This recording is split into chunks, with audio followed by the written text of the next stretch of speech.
ஸ்டாலின் அவர்கள் தன் அப்பான்னு கூப்பிடுறாங்க மக்கள், அதை நான் ரொம்ப பெருமையா படுறேன் அப்படின்றாரு. இந்த நாட்டுல யார வேணாலும் பாருங்க, அண்ணான்னு சொல்லுவான், மாமான்னு சொல்லுவான், தம்பின்னு சொல்லுவான், மச்சான்னு சொல்லுவான், மாப்பிள்ளைன்னு சொல்லுவான், அப்பான்னு பெத்த அப்பனை தவிர வேற எவனும் சொல்றதுக்கா பாருங்க, அவன் கேவலமான மனுஷன்.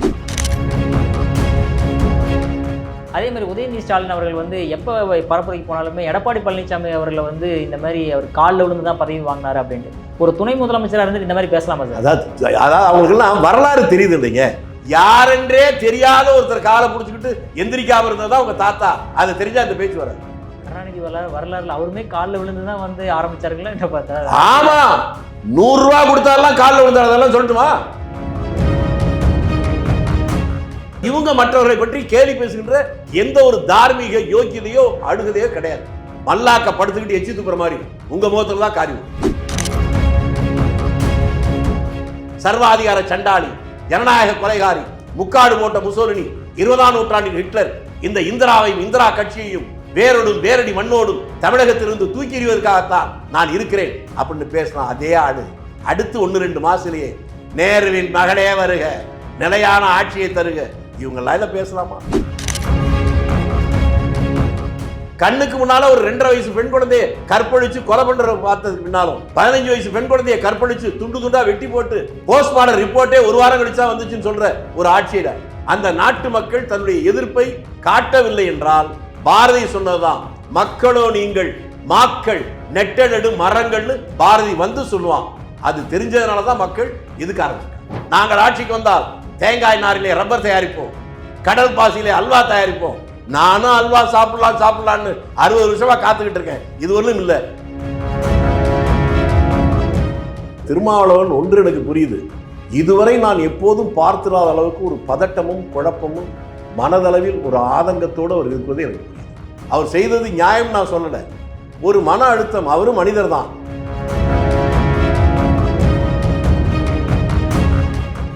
ஒரு நிர்பந்தத்தால் ஒரு காரியத்தை செய்யறாங்க அப்படின்ற போது சொல்லவும் முடியாமல் மெல்லவும் முடியாமல் அந்த மாதிரி செயல்கள் மூலம் தான் அவருடைய மனநிலை பாதிக்கப்பட்டிருப்பதை புரிஞ்சுக்கணும். கூட இருக்க கம்யூனிஸ்டோ அல்லது காங்கிரஸோ பிஜேபியோட ஒத்து போகாது, ஆனால் தேமுதிக ஒத்து போகும். அதற்காகத்தான் அவங்களுக்கு 10 சீட்டு, ஒத்து போகாததான் கம்யூனிஸ்டுக்கு 5 சீட்டு. தெலுங்கு பாசம் அதனால வந்து கொடுக்கப்பட்டிருக்குன்ற மாதிரி ஒரு குற்றச்சாட்டு வைக்கப்படுது. தெலுங்கு பாசம் 10 பேரா 100 கொடுத்துருக்கலாமே, ஏன் 10 நிறுத்திட்டாங்க? பாசம் ரொம்ப 10 தான் இருக்கா, 100 இல்லையா? கத்திரிக்காய் முத்துனா கடத்தலுக்கு வரப்போகுது. இந்த தேர்தல் முடிஞ்சதுக்கு அப்புறம் தமிழ்நாட்டில் பல விபரீதமான வித்தியாசமான சூழ்நிலையில் பார்க்க போகுது. எந்த மாதிரி சார் காங்கிரஸ் தலைவர் செல்வ பெருந்தகை வந்து பதவி விட்டு போறன்ற மாதிரி ஒரு வார்த்தை சொல்ற அந்த விஷயமா இன்னும் உங்களுக்கு சந்தேகமா இருக்கா?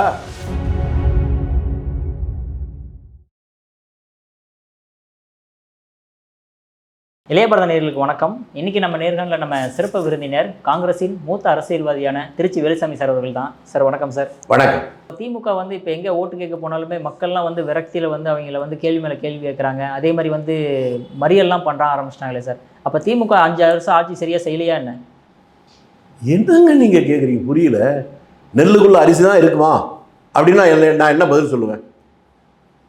அதே தாங்க, 5 வருட ஆட்சியில் பல குறைபாடுகளுக்கு வந்தாலும் போகிற இடத்துல மக்கள் எதிர்க்கிறாங்க. இதுக்கு என்ன பெரிய ஆராய்ச்சி இருக்குது? அது வெளிப்படையாக தெரிந்தது தான். நீங்கள் எப்படி பார்க்கணும்னா, ஒரு ஜனநாயக நாட்டில் மக்கள் விழிப்போடு இருந்தால் அந்த ஆட்சி அதிகாரம் எல்லாம் செம்மையாக இருக்கும். மக்கள் விழிப்போடு இல்லைன்னா அந்த நாடு சுதந்திர நாடாக இருந்தாலும் ஒரு அடிமை நாடு தான் பொறுப்புள்ளப்படும். அதனால் மக்கள் மத்தியிலிருந்து இந்த தன்னுடைய எதிர்ப்பு உணர்வை ஏதாவது ஒரு வெளிக்காட்டுவது என்பது ஜனநாயகத்தில் ஒரு ஆரோக்கியமான ஒரு அம்சம் தான் நான் நினைக்கிறேன். இது உங்களுக்கு புரியணும்னா இன்னொன்று சொல்லலாம். பாஞ்சாலி சபதம் பாரதி எழுதுனது. அதில் சொல்லுவான், துச்சாதனுடைய சபையில் போய் துரியோதனுடைய சபையில் போய் துச்சாதனை துயில் உரிவான் பாஞ்சாலிக்கு. அப்பெல்லாம் எல்லாரும் இருந்தாங்க, பெரிய பெரிய அறிஞர் இருந்தாங்க, மேதை இருந்தாங்கன்ட்டு என்னடா கொடுமை இது, என்ன கொடுமை இதுன்னு அவங்க முனைகிட்டாங்களாம். முனகின உடனே அதை பற்றி பாரதி தன்னுடைய கருத்தை அதை சொல்லுவான். என்ன கொடுமை இது, என்ன கொடுமைன்னு சொல்லலாம். மக்களோ நீங்கள் மாக்கள் நெட்டெடு மரங்கள்னா அது இந்த நாட்டு மக்களுக்கும் பொருந்தும்.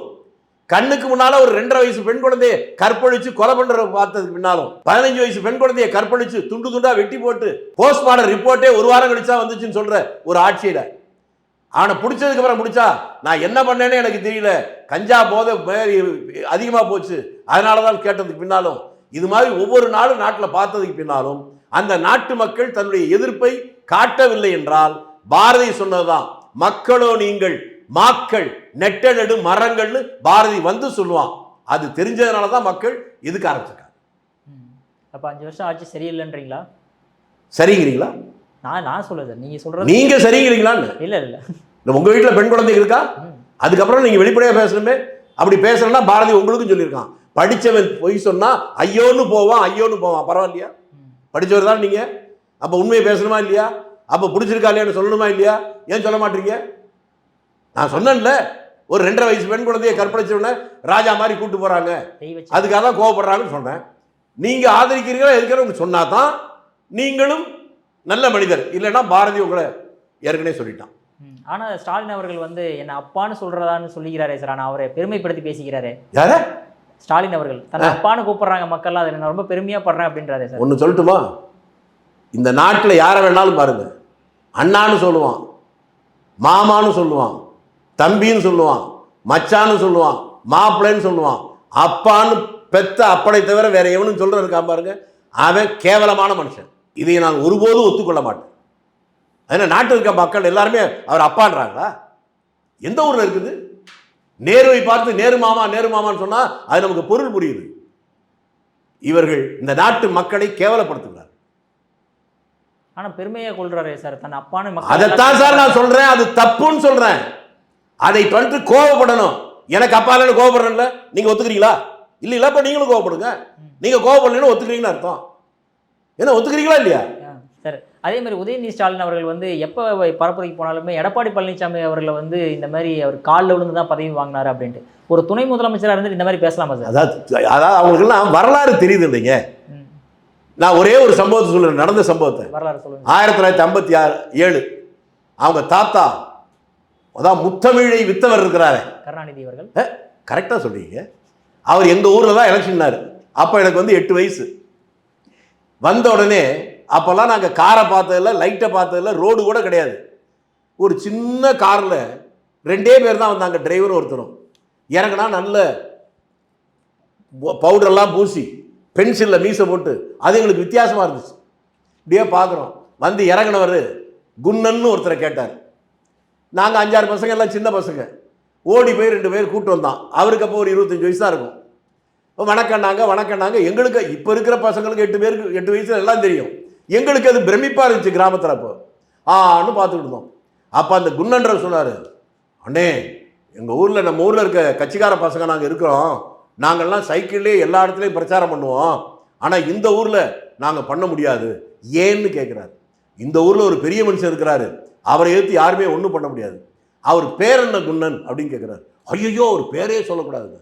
பேரை சொல்லனா எப்படி தெரிஞ்சுக்கிறது? பேரை யாரும் சொல்ல மாட்டாங்க, நடுத்தருவாருன்னு தான் சொல்லுவாங்க. உடனே அவர் கேட்குறாரு, யார் அவர்னு கேட்குறாரு. இருக்கிறாரா? இருக்கிறாரு. மாலையில் ஒரு 5:30 மணி இருக்கும். சரி பார்க்க போகலான்னு போகிறார். அவர் வீட்டுக்கு முன்னால் ஒரு சேர் போட்டு அவர் உட்காந்துருந்தார். பக்கத்தில் ஒரு 10-15 பேர், ஏதோ பஞ்சாயத்து ஓடிட்டு இருக்கு. இவர் பக்கத்துலேயே, நான் புது ஆளுனோடனே பக்கத்துலேயே நானும் போயிட்டுருக்கேன். பக்கம் போகும்போது என்ன குன்னன் அந்த சேரில் உட்காந்துருக்கிறாரு, அவர் தானே, அந்த வீட்டுக்கு முன்னால் போட்டு உட்காந்துருக்கிறார். ஆமான்னு தான். அவர் அப்படியே இப்படி கையை கட்டினார். அந்த நடுத்திருவார் அப்படி திரும்பி பார்த்தது தான் இந்த சுயமரியாதை சுடரொளி. அப்படியே காலில் விழுந்தார். விழுந்தவர் எந்திரிக்கவே இல்லை.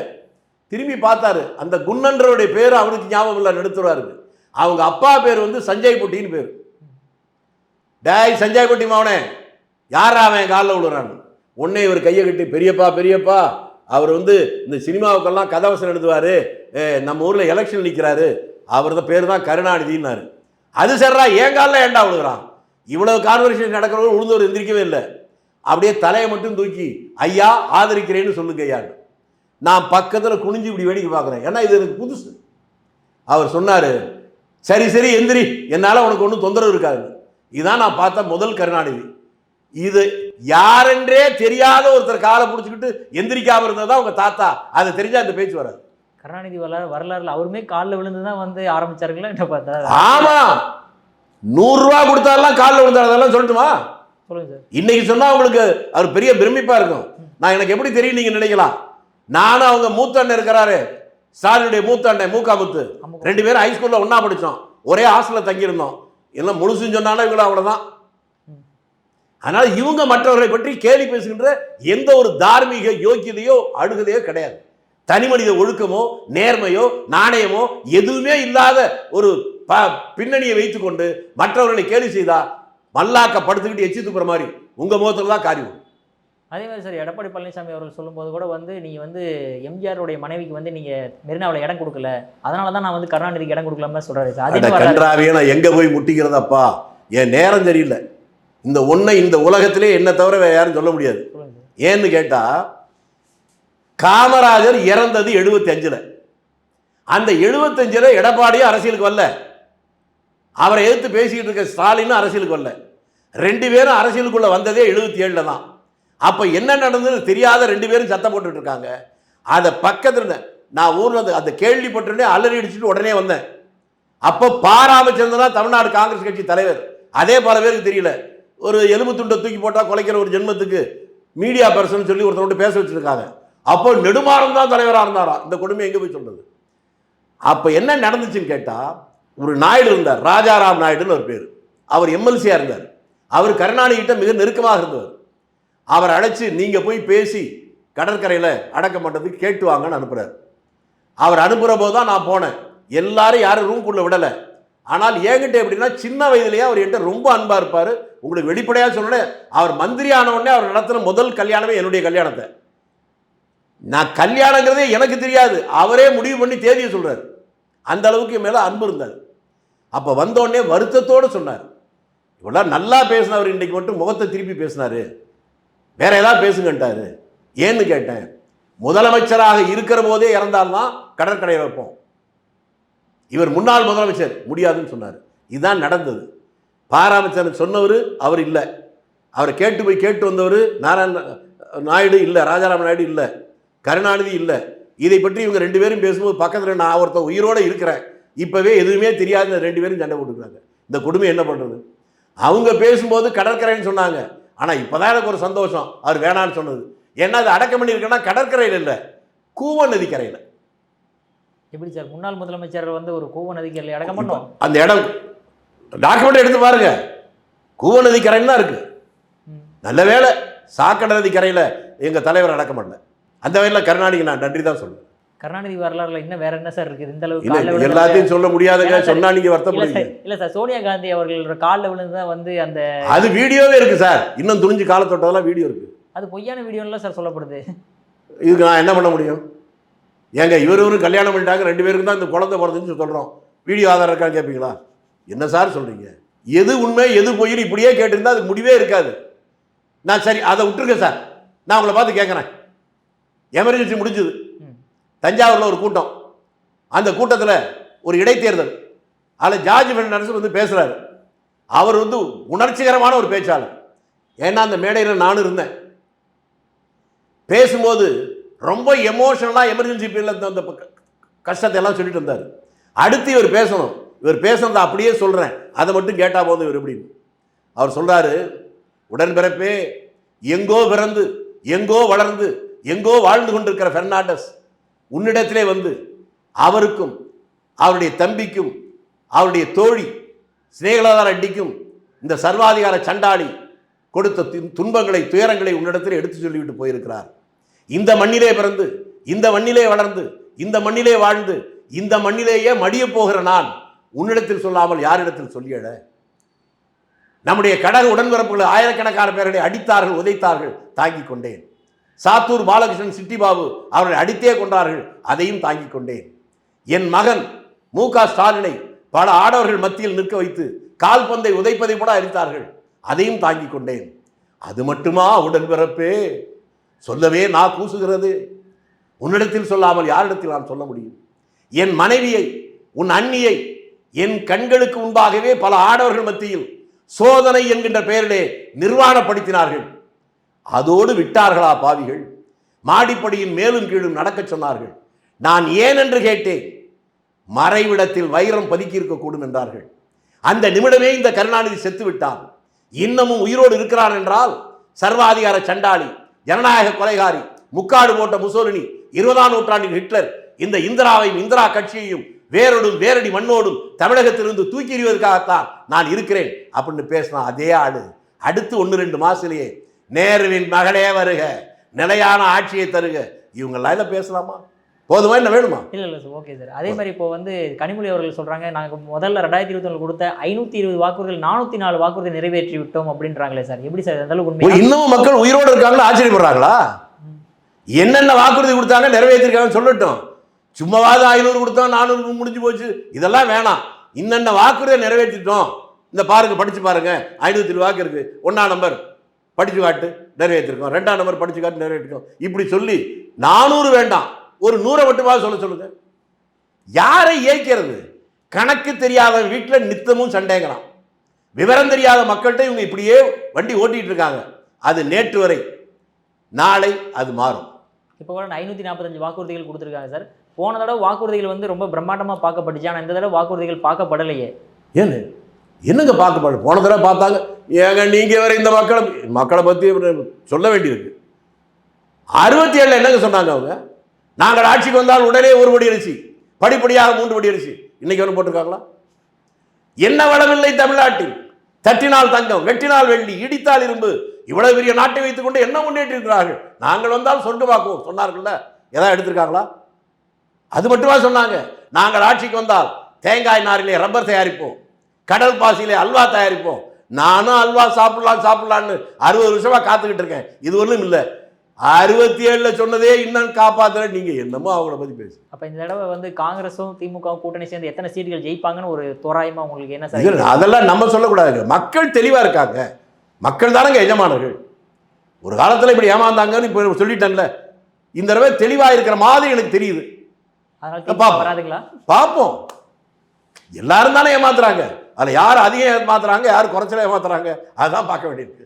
நேற்று ஒரு சின்ன வீடியோ வந்து ரொம்ப வைரல் ஆகுது. என்னன்னா, திருமாவளவன் வந்து தன்னுடைய தொண்டரை வந்து பளீர் நப்புறது. இதுக்கு காரணம் என்னவா பார்க்கப்படுதுன்னா, திமுக மேலே இருக்கக்கூடிய காண்டை வந்து அவர் மேலே, தொண்டர்கள் மேலே காட்டுறாரு அப்படின்ற மாதிரி ஒரு வாதம் வைக்கப்படுதே சார். அதாவது தன்னை எதிர்த்து போட்டி போட்ட எல்லாத்துக்குமே வந்து தேமுதிகவுக்கு 10 சீட்டு, ஆனால் திருமாவளவன் வந்து எப்பவுமே திமுகவுக்கு முட்டு கொடுத்துட்டு ஒரு 8 சீட்டு தானா? என்ன காரணத்துக்காக அப்படி சார் அது? அதாவது எல்லாரும் கேள்வி கேட்பாங்க, நான் பதில் சொல்லுவேன். நீங்கள் பதிலையும் சொல்லிவிட்டு அப்புறம் கேள்வியாகவும் கேட்குறீங்க, நான் என்ன பண்ணேன்? நண்பர் திருமாவளவன் ஒன்று எனக்கு புரியுது. அவர் ரொம்ப சின்ன வயதுலேருந்து உயர்நிலைப் பள்ளியில் படிக்கிற காலத்துலேருந்து எனக்கு தெரியும். எனக்கு தம்பியை போல வச்சுங்களேன். இதுவரை நான் எப்போதும் பார்த்திராத அளவுக்கு ஒரு பதட்டமும் குழப்பமும் மனதளவில் ஒரு ஆதங்கத்தோடு அவர் இருப்பது எனக்கு புரியுது. அதனால் இப்போ அவர் நடந்துக்கிற செயல்களை வைத்துக்கொண்டு அவர் மீது தவறாக நினைக்க வேண்டிய அவசியம் இல்லை. அவரும் மனுஷன்தான். ஒரு குழப்பமான ஒரு சூழ்நிலையில் ஏதோ ஒரு அழுத்தம் அவரிடம் இருக்கிறது. கொஞ்ச நாளில் எல்லாமே சரியாக வந்துடும். பழைய திருமாவளவனை பார்ப்போம். இல்லை சார், அடங்கமறு அத்துமீறு அப்படின்ற மாதிரிலாம் பேசிட்டு எல்லாம் கரெக்டு தாங்க. அவ்வளோ வேதனையோட வீடியோ போடுற அளவுக்கு அவர் அதை எல்லாரும் மனுஷன் தானுங்க. ஏதோ ஒரு அழுத்தத்தில் நடக்குதுன்னு நான் சொல்லிட்டேன். அவர் செய்தது நியாயம் நான் சொல்லலை. ஒரு மன அழுத்தம். அவரும் மனிதர் தான். விரைவில் அதற்காக அவர் பழையபடிக்கு வருவார். யாரிடம் அவர் தவறாக நடந்து கொண்டார் என்று நீங்கள் நினைக்கிறீர்களோ அவருடைய அன்பையும் பெறுகின்றவர்களோ அது சரி பண்ணுவார். Okay sir. பட் இருந்தாலுமே அவர் வந்து தான் நிற்கிறதா ஒரு தடவை முடிவு பண்ணுறாரு. அதுக்கப்புறமேட்டு திடீர்னு வந்து வேண்டாம், எனக்கு பதில் காங்கிரஸ்காரர் நிறுத்துறோம் அப்படின்ற மாதிரி. எதுக்காக சார் கொடுத்ததே? தென்னை மரம்னு சொல்லிட்டேன். தேங்காய், இளநீ, மேலே குருத்து, மட்டை அப்படின்னு சொல்லிட்டு வரீங்க. மன அழுத்தத்தில் இருக்கிறார். ஒரே வார்த்தையில் முடிச்சிட்டேன். எந்த காலத்திலும் அவர் இப்படி இல்லை. எதனால சார் மன அழுத்தம்? அது நீங்கள் தான் சொல்லணும். அவருக்கு அதாவது எல்லா மனிதனுக்கும் அவன் விரும்புகிற ஒரு சூழ்நிலை நடக்காமல் வேறு விதமான ஒரு நிர்பந்தம் ஒரு நிர்பந்தத்தால் ஒரு காரியத்தை செய்கிறாங்க. அப்படின்ற போது சொல்லவும் முடியாமல் மெல்லவும் முடியாமல் அந்த மாதிரி செயல்கள் மூலம்தான் அவருடைய மனநிலை பாதிக்கப்பட்டிருப்பதை புரிஞ்சுக்க முடியும். அப்படி ஒரு நிலைமையில் இருக்கார் என்பதுதான் என்னுடைய கருத்து. Okay sir. அதே மாதிரி இப்போ தேமுதிக எதற்காக 10 சீட் அவ்வளோ அளவு கொடுக்குற அளவுக்கு திமுக ஆயத்தமாச்சு? திமுக கொடுத்துருக்கல சார், 10 சீட்டு கொடுத்துருக்காங்க. எதற்காக? எதுக்கான அவங்க ஏன் கொடுத்தாங்கன்னு அவங்களுக்கு தான் தெரியும், எனக்கு எப்படி தெரியும்? இல்லை சார், எல்லாருமே என்ன சொல்கிறாங்கன்னா தெலுங்கு பாசம் அதனால் வந்து கொடுக்கப்பட்டிருக்குன்ற மாதிரி ஒரு குற்றச்சாட்டு வைக்கப்படுது. தெலுங்கு பாசம் 10 வேலை 100 கொடுத்துருக்கலாமே, ஏன் 10 நிறுத்திட்டாங்க? பாசம் ரொம்ப 10 தான் இருக்கா, 100 இல்லையா? அவங்க சொல்கிறதுக்கு எதை வேணாலும் சொல்லிட்டு இருக்கலாம், அது வேற. அவர்கள் ஏன் கொடுத்தார்கள், எதற்காக கொடுத்தாலும் அவங்களுக்கு தான் தெரியும். ஆனால் ஒன்றை என்னால் புரிந்து கொள்ள முடியாது. பாஜக உள்ள பூந்துரும், அதனால் அது எதுக்கிறவங்களாம் எங்கள்கிட்ட வாங்கன்னு சொல்லுகிற திமுக மிக சாமர்த்தியமாகவும் சாதுரியமாகவும் பிஜேபியை கொள்கை ரீதியாக எதிர்க்கிற கட்சியெல்லாம் வளர விடாமல் மட்டம் தட்டுவதும் மற்றவர்களை வளர்த்து விடுகின்ற ஒரு வழி இருக்கு. நீங்க பார்த்தீங்கன்னா தெரியும், கூட இருக்க கம்யூனிஸ்டோ அல்லது காங்கிரஸோ பிஜேபியோட ஒத்து போகாது. ஆனால் தேமுதிக ஒத்து போகும். அதற்காகத்தான் அவங்களுக்கு 10 சீட்டு, ஒத்து போகாது தான் கம்யூனிஸ்டுக்கு 5 சீட்டு. அப்புறம் எதற்காக சார் கூட்டணியில் இருக்கணுன்ற ஒரு சந்தர்ப்பம்? அதுதான் நீ ரொம்ப சாமர்த்தியமாக பண்ணுறாங்க. கத்திரிக்காய் முத்துனா கடத்தலுக்கு வரப்போகுது. இந்த தேர்தல் முடிஞ்சதுக்கு அப்புறம் தமிழ்நாட்டில் பல விபரீதமான வித்தியாசமான சூழ்நிலையில் பார்க்க போறீங்க. எந்த மாதிரி சார்? காங்கிரஸ் தலைவர் செல்வ பெருந்தகை வந்து பதவி விட்டு போறன்ற மாதிரி ஒரு வார்த்தை சொல்ற அந்த விஷயமா? இன்னும் உங்களுக்கு சந்தேகமா இருக்கா? அவர் 2 மாதத்துக்கு முன்னாலே போயிருந்திருப்பாரு. என்னமோ உட்கார வச்சுட்டாங்க பாவம், அதனால் கஷ்டப்பட்டுக்கிட்டு இருக்கிறாரு. அவர் மனதளவில் 2 மாதத்துக்கு முன்னாலே வெளியே போயிட்டார். பாவம் வீட்டில் ஒரு கல்யாண வேலை வச்சிருக்கிறாரு. கல்யாண வேலையை பார்க்க விடாமல் எல்லாம் தொந்தரவு பண்ணுறாங்க. என்ன எதற்காக சார் அப்படி? அது மேலே இருந்து அழுத்தமா என்ன இருக்கு? யாரோ கொடுக்குறாங்க, உங்களை மாதிரி யாருன்னு தெரியல, தேடிக்கிட்டு இருக்கேன். சரி சார். சார் அதே மாதிரி இப்போ விஜய் அவர்களோட கூட்டணி போலான்ற அந்த காங்கிரஸ் ஏன் திடீர்னு வந்து விலகி திமுகவோடய இருக்க காரணம் என்ன இருந்துச்சு? காங்கிரஸ்லேயே 2 வகையாக இருக்குது. சேர்ந்தாதாங்க விலகணும், சேரவே இல்லை அப்புறம் ஏன் விலகுச்சுன்னு சொல்கிறீங்க? தமிழில் வார்த்தையை ரொம்ப ஜாக்கிரதையாக போடணும், இல்லைன்னா அதுக்கு பொருள் வேறையா போயிடும். திமுக விட்டு வெளியே வந்தால் தான் அதுக்கு பேர் விலகல்னு அர்த்தம். விஜய் கூட நாங்கள் சேரவே இல்லை, சேர்ந்தாதானே விலகிறதுக்கு. மனதளவில் எல்லாமே சேர்ந்துட்டீங்கிறத அவரே சொல்கிறார். அது வேறங்க. நீங்கள் சொல்கிறது எப்படின்னா, ஒரு இளைஞனும் ஒரு பெண்ணும் சிரிக்கிற போதே அவங்க பணம் ஒத்து போயிட்டா அது வேற. தாலி கட்டினாதான் இல்லை, தாலி கட்டாமலே ஒத்து போவாங்க. அதே போல் வச்சுங்களேன், ஒருவருக்கு ஒருவர் மியூச்சுவல் ட்ரஸ்ட் வந்துருச்சு, ஆனால் முறையான கூட்டணி இல்லை. அப்போ விஜயோட கூட்டணி போகிறதுக்கு தயாராக இருந்திருக்கு காங்கிரஸ். போகிறதில்லை சார், அவங்க தான் வர்றாங்க. நீங்கள் என்னங்க போகிறது வர்றதுன்ட்டு? 2 பேருக்கும் ஒத்து போயிடுச்சுன்னு ஒரு வார்த்தை, நல்ல வார்த்தையை சொல்கிறேன், நீங்கள் அதை வேற மாதிரி போடுறீங்க. ஏன்னா இங்கேருந்து போன காங்கிரஸ் அவங்க இருக்கக்கூடிய விஜய் அவர்கள் கட்சியில் எல்லாத்துக்குமே நிறைய பேருக்கு எம்எல்ஏ சீட்டே கொடுக்கப்பட்டிருக்கேன் சார். எங்க 234 தொகுதி தானே இருக்குது தமிழ்நாட்டில், இல்லை 2500 இருக்கா? அவங்க கூட இருக்க பல பேர், லட்சக்கணக்கான பேர் இருந்தாங்கல்ல, அவர்களையும் திருப்திப்படுத்தணும்ல. அவர் இங்கேருந்து போன எல்லாருக்கும் சீட்டு கொடுத்து அவங்க கூட இருக்க யாருக்குமே இல்லைன்னா அப்போ நீங்கள் என்ன சொல்லுவீங்க? இவ்வளோ நாள் கூட இருந்தவங்களாம் விட்டு புதுசாக வந்தவங்களாம் கொடுத்தீங்க சொல்லுவீங்களா இல்லையா? நேற்று வரலும் திமுகவை எதிர்த்துக்கிட்டே இருந்த அண்ணா திமுக காரங்களாம் மந்திரி சபையில் ஒரு 15 பேரை உட்கார வச்சுருக்காங்க. அயோக்கிய ஒன்றைக்கு பேசுறீங்க, அப்படியும் பேசுறீங்க, இப்படியும் பேசுறீங்க. என்ன சார் நீங்க? கேட்டதா சார். சார் அதே மாதிரி இப்போ ஏன் காங்கிரஸ்ல ராகுல் காந்தி அவர்கள் தமிழ்நாட்டுக்கு பிரச்சாரத்துக்கு வரவே மாட்டேங்கிறாரு? சொல்லி புரிவதை விட சொல்லாமலே மக்களுக்கு புரிய வைத்திருக்கிறார். அவருடைய எண்ணம் என்ன என்பதை அவர் பேசாமலே, அவர் மௌனத்தின் வாயிலாக உங்களை போன்றவர்களை சொல்ல வைத்திருக்கிறார். எந்த மாதிரி சொல்ல வைக்கிறாரு சார்? இது இப்போ நீங்கள் சொல்றீங்களே இதுதான். இப்போ பரப்புரைக்கு வரவே போகிறது இல்லையா என்ன? பொறுத்திருந்து பாருங்கள். ஏன்னா பாண்டிச்சேரி வரைக்கும் வந்தவர் இந்த பக்கம் ஒரு 8 பாட்டி இங்க வந்துட்டாங்க, பாண்டிச்சேரி போனார். என்ன சார் பேசுறீங்க? சென்னையில் இறங்கினாரு சார். ஆமா, அப்புறம் பாண்டிச்சேரி போயிட்டு இங்க வந்த மாதிரி சொல்றீங்க. இங்க வந்துட்டு தான் போனாரு. ஆனால் இங்கேயும் அவர்களை பார்க்கவில்லை, அங்கேயும் அவர்களை பற்றி பேசவில்லை. அவர் பேசாமலேயே உங்களை போன்றவர்களை பேச வைத்திருக்கிறார். அதுதான் ராகுலுடைய திறமை. இப்போ ராகுல் காந்தி அவர்களுக்கும் அவங்க சோனியா காந்தி அவர்களுக்குமே கொஞ்சம் முரண்பாடாக இருக்கிறதா சொல்ல வருது. ஆமா, அவர் அம்மா இவர் பையன் இல்லை சார். இங்கே இருக்கக்கூடிய தலைவர் எல்லாருமே போய் சோனியா காந்தி அவர்களை பார்த்துட்டு வந்தாங்க, நான் ராகுல் காந்தியை பார்க்கலன்ற மாதிரி. யார் சொல்லுங்க? உங்களை மாதிரி கருத்து கொடுக்குற குருடர்கள்லாம் சொல்லிட்டு இருப்பாங்க. போறவங்களாம் 2 பேரையும் தான் பார்க்குறாங்க. ஒருவேளை ஒருத்தர் ஊரில் இல்லைன்னா அவரை எப்படி பார்க்க முடியும்? தேடியை போய் பார்க்க முடியும்? அவங்க பிளவெல்லாம் குடும்பத்தில் ஒன்றும் கிடையாது. பிளவு வரும் என்று நீங்கள் நினைத்தால் நீங்கள் ஏமாந்து போவீர்கள். ஏன்னா சோனியா காந்தி அவர்கள் தான் யார் யார் சீட்டு இங்கே இருக்கணும், நிற்கணும், செய்யணும் பண்ணுற மாதிரி முடிவுகள் சோனியா காந்தி அவர்கள் எடுத்ததாகவும், ராகுல் காந்தி வந்து அதான் உங்கள் கற்பனையை விற்பனை செய்ய பார்க்கிறீர்கள். நீங்கள் சொல்கிறவன் யாரும் சொன்னாலும் எனக்கு தெரியாது. சொல்கிற ஆள் தப்பு தப்பாக அவங்கள சொல்கிறாங்க, அதை நம்புனா நீங்கள் தான் அப்பா. அப்படி ஒரு சம்பவமே இல்லை. அந்த குடும்பத்தில் அவங்கெல்லாம் ஒன்றா தான் இருக்கிறாங்க. அவங்களுக்குள்ள ஒன்றும் பிளவு கிடையாது. அவர் சொல்கிறத இவர் கேட்கல, இவர் சொல்கிறத அவர் கேட்கல, அதெல்லாம் ஒன்றும் கிடையாது. 3 பேரும் சேர்ந்து சொல்வதை நீங்களோ நானோ கேட்காமல் இருக்கலாம். ஆனால் அவர்களுக்குள்ள அவர்கள் ஒன்றாகத்தான் இருக்காங்க. அதனால வேற யாரும் சொன்னால் நம்பிடாதீங்க. சரி சார். அதே மாதிரி ஜோதிமணி அவர்கள் பல குற்றச்சாட்டுகளை வைக்கிறாங்களே சார், இந்த எம்எல்ஏ கேண்டிடேட்டை செலக்ட் பண்ண விஷயத்தில். எதனால் அவங்களுக்கு அந்த அளவுக்கு முரண்பாடு எதுக்கு காங்கிரஸோட? அதான் அவரே தான் சொல்லியிருக்கிறாரு, அப்புறம் என்ன புதுசாக கேட்குறீங்க? தப்பாக இருக்குது, காலகாலமாக கட்சியில் உழைத்தவர்களுக்கு நீங்கள் கன்சிடர் பண்ணலைன்னு சொல்லியிருக்காங்க. அவருடைய ஆதங்கத்தை அவங்க சொல்லியிருக்காங்க. அதில் நியாயம் இருக்குன்னா ஏற்றுங்க, நியாயம் இல்லைன்னா அது தப்பாக பேசுன்னு சொல்லுங்கள், அது உங்கள் உரிமை. எப்படி சார் காங்கிரஸ் கட்சிகளுக்கு உட்சண்டை கூட வெளியே வந்து எப்படி பொது வெளியில் எப்படி போடலாம்? அதை பொது வெளியில் எப்படி போடலாமா? ட்விட்டரில் தான் சார் போட்டிருக்காங்க அவங்க. ஆமாம், இதில் என்ன இருக்குது? அப்போ காங்கிரஸில் வந்து இந்த மாதிரி காசு வாங்கிட்டு தான் வந்து எம்எல்ஏ சீட் கொடுத்தாங்கன்னு ஜோதிமணி சொல்கிறது உண்மையா? ஜோதிமணி சொல்வது அவருடைய சந்தேகத்தை சொல்கிறார். உண்மையா பொய்யான்னு உங்களை போன்றவர்கள் ஆராய்ச்சி பண்ணி டிடெக்டிவ் ஜேர்னலிசம் மூலமாக சொல்லுங்கள், நானும் தெரிஞ்சுக்கிறேன். ஏன்னா சார் இப்போ இன்னொரு கொஸ்டின் என்ன அப்படின்னா, கேரளாவில் வந்து காங்கிரஸ் வந்து கம்யூனிஸ்ட் கழுவி ஊற்றுறாங்க, ஆனால் இங்கே வந்து ஒன்றா சேர்ந்து ஓட்டு கேட்க போகிறீங்க, எப்படி இதெல்லாம் சாத்தியமாடியது? அப்படியா? இந்த பீகார்னு ஒரு ஊர் இருக்கேன், அதில் இப்போ சீஃப் மினிஸ்டர் ஒருத்தர் இருக்காரு, யாருக்கு அது? நிதிஷ்குமார். அவரும் பிஜேபி முதல்ல அப்படியே கட்டி பிடிச்சி முத்தம் கொடுத்தாங்களா? இவர் அவங்கள பற்றி பேசுறது, அவங்க இவங்கள பற்றி பேசுறது, அதுக்கு பேரெல்லாம் கழுவி ஊற்றுறது, அதுக்கு என்ன பேர் அப்படின்னு பார்த்தோம்னா அவங்க எப்படி திரும்பி ஒன்றா சேர்ந்துக்கிட்டாங்க? அப்படின்னு பார்த்தா திமுகவே காமராஜர் கழுவி ஊற்றிருக்காங்க. அதுதான் இப்போ நீங்கள் இப்போ ஒத்துக்கிட்டீங்களா? அங்கே மட்டும் சொன்னீங்க, இப்போ எல்லாரையும் சொல்றீங்களா? இப்போ நீங்கள் கூட்டணியில் தமிழ்நாட்டில் கூட்டணியில் இருக்கீங்க, அங்கே வந்து எதிர்த்து நிற்கிறீங்களா தான் சார் கேள்வி. அதைத்தாங்க நானும் சொல்கிறேன். இது எந்த இடத்துல இல்லை, சிவசேனா கூட ஒரு இடத்துல கூட்டணி, ஒரு இடத்துல கூட்டணி இல்லாமல் இங்கே மகாராஷ்டிராவில் இல்லையா? அரசியலில் இதெல்லாம் சில நேரங்கள் நடப்பது தவிர்க்க முடியாது. எது சரியோ சரின்னு சொல்லுங்க, தப்புன்னா தப்புன்னு சொல்லுங்க, அதை ஏற்றுக்கணும். ஆனால் 2 பேருக்குள்ள சண்டை இருந்தாலும் 2 பேருமே பாஜக கூடாங்கிறாங்க பாருங்க, அதை நான் வரவேற்கிறேன். அது சரிதான். சரி, இப்போ காங்கிரஸ் வந்து இப்போ கேரளாவில் ஆட்சி பிடிக்க பாசிபிளா? இன்னும் உங்களுக்கு சந்தேகமா? எனக்கு இந்த நேரத்துக்கு இப்போ என்ன மாலை 4 மணி தானே நீங்கள் கேட்டால் நான் என்ன பதில் சொல்லுது? 4 மணி வந்துருச்சுல்ல, பிடிப்பது உறுதியாயிடுச்சுல்ல, அப்புறம் என்ன உங்களுக்கு சந்தேகம்? நிச்சயமா பென்ட்ரைவ் ரிசல்ட் மட்டும்தான் இது. எத்தனை ஷீட்டுங்கிறதா இப்போ எதிர்பார்த்துட்டு இருக்க, வெற்றி உறுதி செய்யப்பட்டு பொறுத்திருந்து பார்ப்போம் சார். ஸோ அதே மாதிரி மம்தா பானர்ஜி அவர்கள் ஒரு குற்றச்சாட்டு வைக்கிறாங்க, அதாவது இந்த காங்கிரஸும் திமுகவும் பாஜகவோட ஒரு அண்டர்ஸ்டாண்டிங்கில் இருக்குது அப்படின்ட்டு. என்ன அண்டர்ஸ்டாண்டிங்கில் சார்? ஒருவேளை இப்படி இருக்கும், தான் திருடி பிறரை நம்பான்னு சொல்லுவாங்கல்ல, கேள்விப்பட்டீங்களா? இல்லைன்னா இப்படி வச்சுங்க, இவ்வளோ திருடன் விரட்டி ஓடுவாங்க, கூட்டத்துக்கு போனோடனே இந்த ஒரிஜினல் திருட முன்னால் ஓடுறா மாதிரி திருடன்னு சொல்கிற மாதிரி, தன்னை பிஜேபி ஆதரவான்னு யாரும் சொல்லிடக்கூடாதுங்கிறதுக்காக மற்றவங்களை அவங்க சொல்கிறாங்களோ என்னவோ, அப்படி இருக்கலாம்ல. காங்கிரஸ் போய் பிஜேபிக்கு ஆதரவு சொன்னால் ஒன்று அவங்க விவரம் தெரியாத ஆளாக இருக்கணும், இல்லைன்னா கிரிமினலாக இருக்கணும். 2ல் என்ன நீங்களே முடிவு பண்ணி. இப்போ நீங்களாம் இண்டி கூட்டணியில் ஒரே கூட்டணியில் சார் இருக்கீங்க, உங்களை வாயே திருத்த முடியலையே, வசம் இருந்தால் வாய நாக்கில் தடவணும். இந்தியா கூட்டணி, அதென்ன இந்தி கூட்டணி?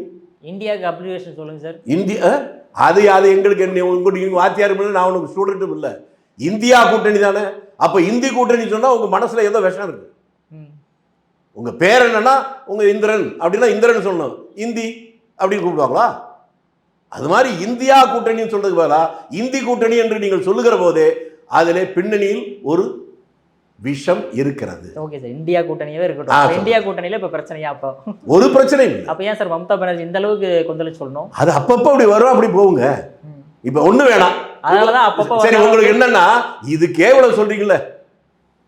நேற்று பார்த்தீங்களா சோசியல் மீடியாவில் பரமல பிரபாகரன் ஒருத்தர் ஒரு பேட்டி கொடுத்துருக்காரு, பார்த்தீங்களா? அவர் யாருன்னு தெரியுமா உங்களுக்கு? இந்தியாவுடைய நிதி மந்திரி யாரு? நிர்மலா சீதாராமன் அவர்கள். நிர்மலா சீதாராமன் சொல்றது அந்த அம்மாவுடைய புருஷன் யாரு? அதுதான் பரமல பிரபாகரன். உண்மை என்னன்னு உங்களுக்கு தெரியுமா? அந்த நிர்மலா சீதாராமன் படிச்சதே திருச்சியில தான், சீதாராமன் காலேஜில். அது ஒன்றும் எக்கனாமிஸ்டே இல்லை. ஆனா புருஷன் தான் பரமல பிரபாகரன் தான் பெரிய எக்கனாமிஸ்ட். ஒரு பொருளாதார நிதி மந்திரியா 10 வருஷம் தான் அவர் சொல்றாரு, பொருளாதாரத்தில் அரிசியோடையே தெரியாத இது போய் இந்த நாட்டுடைய நிதி மந்திரினா நாடு உருப்படுமான்னு. அதெல்லாம் இல்லைன்னு சொல்றீங்களே நீங்க. அப்படி பார்த்தோம்னா மா சுப்பிரமணியம் எந்த டாக்டரேட் படிச்சுட்டு வந்தாரு சார்? இப்ப அவரை போட்டிருக்காங்க. அப்ப நிதி மந்திரி என்னன்னு உங்களுக்கு புரியுதா? புரிஞ்சா பேசுங்க, புரியலன்னு விட்டுருங்க. பட் இருந்தாலுமே பார்லிமெண்ட்ல அவங்க அந்த நாட்டுடைய நிதியை பற்றி கையாளுற நிதி மந்திரிக்கு பொருளாதாரத்துல ஏபிசிடி தெரியாத போட்டு வச்சிருக்காங்க. அதை வச்சுக்கிட்டு அதை விட்டு நீங்க அதை விட்டு எதை பேசுறீங்க? இல்ல சார், ப. சிதம்பரம் வந்து நல்ல நிதி மந்திரி தான். ஆமா, டிஜிட்டலைசேஷன் கொண்டு வரும்போது அவர் பார்லிமெண்ட் என்ன சொன்னாரு தெரியும்ல சார்? ஆனா இப்ப எப்படி வளர்ந்துருக்கோம்? நான் என்ன அவங்க வீட்டு புருஷன் சொன்னாரு. இப்ப சிதம்பரம் பத்தி ஒய்ஃப் நளினியா சொல்லியிருக்கு. புருஷன் சொல்றாங்க என் பொண்டாட்டிக்கு ஒண்ணுமே தெரியாது, இந்த நாடு எப்படி உருப்பட போகுதுன்னு. போய் அந்த பேட்டியை பாருங்க. நீங்க முதல்ல சொன்னதுக்கு தான் பதில். நீங்க ஒண்ணு கேட்குறீங்க, அதுக்கு பதில் சொன்னா அதை விட்டு வேற ஒண்ணு கேட்குறீங்க. நீங்க சொன்னதுக்கு என்னுடைய பதில் இது. என்னை பற்றி என்னுடைய மனைவி விட வேற யாருக்கு அதிகம் தெரியுமா? அதை போல அந்த அம்மையாருக்கு அவருடைய புருஷனை விட நமக்கு அதிகம் தெரியாது. இல்லை, அவர் தைரியம் சொல்லியிருக்காரு, இல்லை அவரை விட எனக்கு தான் அதிகம் தெரியும். நீங்க சொன்னீங்கன்னா என்ன சொல்லுங்க. Okay sir. சார், உங்க அற்புதமான கருத்தில் இளையபெறணும் பதற்கு மிக்க நன்றி சார். நன்றி, வணக்கம்.